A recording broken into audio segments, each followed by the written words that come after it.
Down, down, down the winding stairs. Light the candles as we go.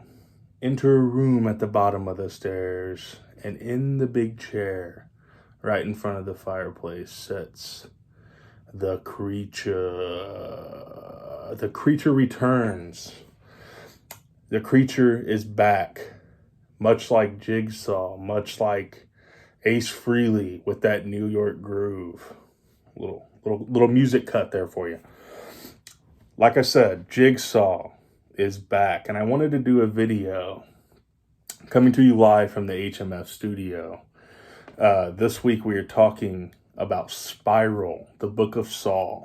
I got a couple book recommendations as well, but I will save that for the end of the show. Now, right off the bat, I'm not going to spoil Spiral, the Book of Saw. I wanted to maybe save that spoiler discussion for like a horror roundtable, or just talk about it with my brother or producer Kate or somebody like that. But today I wanted to talk about just my general thoughts of it, and returning to the theater after COVID, post COVID. I know COVID is still raging in a lot of parts of the world, but here in India and stuff, everybody's starting to get vaccinated. I'm 2 shots in. I thought the second one was going to take me to death, but that's another story for another day. Here, 2 shots in, theaters starting to reopen, and the theaters are a magical place for a lot of us horror fans. Me in particular, Regal Cinemas there in Avon, I think Ronald Reagan. For those listening outside of Indianapolis, Ronald Reagan out in Avon, there's Regal Cinemas there, and it's very, very important to me and my makeup. I saw a lot of horror films there, back in the day. My first date with my wife of, 7 years was there, and we saw 30 Days a Night. So this cinema is very, very special for me. But the cinema going experience is very, very special for a lot of us fans. It's a sacred place. You just go in there, you get that Coke that's like impossibly good. Like, Coke is not good anywhere else but the fucking theater. And then you get that popcorn, and you tell them to stop halfway, and then you butter that motherfucker, and then you salt that motherfucker halfway. Anyway, I'm getting excited about popcorn, and you can see my blood pressure rising. But anyway, it's a magical, magical place. And seeing a horror film in the theaters is just a magical thing. And it's it's where you need to see a horror film. So that's why I can't be too hard on Spiral. Was Spiral a perfect movie? No. Was it an average Saw movie? I thought it was a very, very solid Saw movie. When describing this, my brother was like, "How did you like the movie?" Right out of the bat. And I described it as a average Saw movie, and you kind of got to put it in a Saw scale, the Saw curve, if you will. That fucking dorky kid in class that always got the 99 or 100, and it fucked everybody else. That's kind of how the Saw scale works. It's like 1 through 3, and I'm going to be honest, I'm not the hugest Saw fan out there, but 1 through 3 I thought were very, very solid movies. This is like a notch below those, in my opinion. It's like your average Saw movie. Great setups, great traps, great kills. Chris Rock, I thought, did a pretty good job. There were some moments where he went way too over the top Chris Rock for me, and I felt like a more what word am I trying to say? Tenured, or maybe a more experienced, serious actor would have done better with those kind of scenes, the more serious scenes. But I know he's involved in the producing and the writing, and I felt like he brought a lot of energy to the franchise. So for that, I can't criticize the guy too much for that. I thought that this movie, much like Halloween 2018, even though I felt like that was a way better movie, just more cohesive movie, more thought out and stuff. I felt like it did the same kind of number on the franchise, in that it infused a lot of fresh energy and fresh ideas into this series that badly needed it. So yeah, I'm not going to go spoilers. I felt like the social commentary and stuff, very fitting of our times. I felt like it was very smart, in that way. And like I said, infused it with some freshness, some much needed freshness, and I'm excited to see where they go from here. I will recommend that movie. Like 2 thumbs up, I would have to say. Like I said, it's horror in a theater, and that's where you're supposed to see horror. Fuck all this HBO Max. I love HBO Max, but fuck it.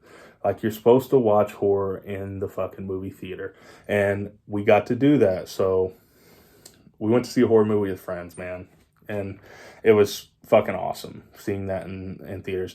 I'm really, really interested to see where the Saw franchise goes. If Chris Rock stays on as producer, you know, whatever, I think he wrote some of this movie, or wrote the movie.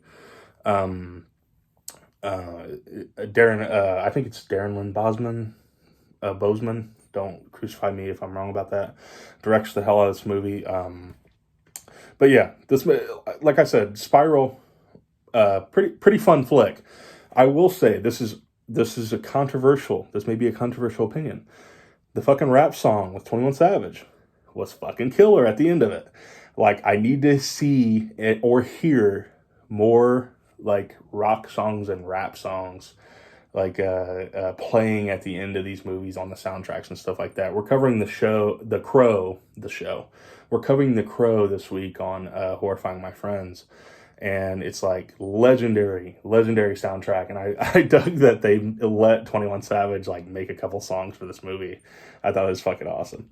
But anyway, so yeah, that's my like general thoughts on Spiral, the Book of Saw. It always reminds me of like the Book of Mormon or something for some reason. But yeah, that's my general thoughts on Spiral, the Book of Saw. I dug it. Like I said, I don't want to go into spoilers yet. Maybe we'll have my brother on or something. We'll talk about the series and stuff. My 2 book recommendations are both from Perpetual Motion Machine Publishing. So this is a publisher that I recently have gotten into. But that first one, they're both anthologies, and I fucking love anthologies. You know, The Night Gallery and Twilight Zone and Outer Limits. You know, think about all these classic TV shows. But one of them is Lost Signals, and the other one is Lost Films. Look at those covers, though. Just eerie covers. So Lost Signals, what is that about? I actually had to go to Amazon to print out this is one of those books that like doesn't have the synopsis on the back or anything. What's that sound? Do you feel it? The signals are already inside you. You never even had a chance. A tomb of horror fiction featuring radio waves, number stations, rogue transmissions, and other unimaginable sounds you only wish were fiction. Forget what's hiding in the shadows and start worrying about what's hiding in the dead air. So yeah, that's Lost Signals. Look at that cover though, man. There's some killer writers in this too, like Josh Malerman. Josh Malerman actually has a brand new book out called Goblin that like is kind of like the Oxford Station novels of Charles Grant, or like think Derry from Stephen King, like that evil town that has like a bunch of stories, you know, that are set in it. But yeah, David James Keaton, Josh Malerman, I'm just scanning through here, Gabino Iglesias, there are a bunch of writers in this that, you know, James Newman, who wrote The Wicked. But a lot of these are like creepy, you know, number stations, radio transmissions. I'm fucking game for anything like that. Like, technology has always scared me ever since I saw The Ring. So it's like anything, a videotape, a blank videotape, I'm like, oh man. Lost Films, from the editors of Lost Signals. So the editor is Max Booth III and Laurie Michelle. Like I said, check out books that he's putting out. I started Enact. I think it's called Enact. Maybe I'll do another video about that, but it's fucking creepy so far. Yeah, forget I said that. Maybe I'll do another video about that. But yeah, check out books from Perpetual Motion Machine Publishing. He's putting out some good fucking shit. So, Lost Films. From the editors of Lost Signals comes the new volume in technological horror. Like I said, technology is always creepy. 19 authors, both respected and new to the genre, team up to deliver a collection of terrifying, eclectic stories guaranteed to unsettle its readers In Lost Films, a deranged group of lunatics hold an annual film festival. The Lost series finale of The Simpsons corrupts a young boy's sanity, and a VCR threatens to destroy reality. All of that and much more with fiction from Brian Evanson, Gemma Files, Kelby Lussick, Bob Pastorella, Brian Asman, and more. So yeah, David James Keaton also in that. David James Keaton writes some fucked up stuff, so check out a lot of his stuff too. Those are my 2 recommendations of the week. Sorry for the lapse or not lapse, but like delay in creating these videos. I want to do a lot more of these, but I just haven't had the chance. Work's been crazy, stuff like that, but thank you for returning to the creature. Check out, if you haven't already, check out my show, Horrifying My Friends. My brother, if you have followed the show, Fatal Follower, Donnie Yabar, is starting a podcast coming up, and it's Fatal Follower Presents. Fatal Follower Presents. But look up Anthony YB on Facebook. Follow Donnie Ybarra. It's Fatal Follower Presents.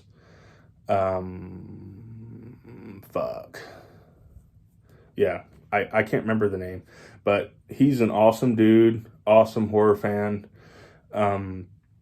Like I said, if you dig like my kind of style of rambling about stuff, awesome guy to check out. Check him out on Facebook and Twitter, and he's very, very active on Facebook and stuff. We have a similar sense of humor, and he's my fucking brother, and I love him. So yeah, check out his all of his shows and all of his. Maybe I'll be appearing on a couple of those, but like I said, he is like probably the most knowledgeable person on horror that I've ever met and know. So check out everything that he does. And the reason I can't remember the name is because he just created it yesterday. So that's the reason why. But anyway, so have a good week. Have a horror-filled week. The creature will return. Pressing the button, but trying to stay creepy.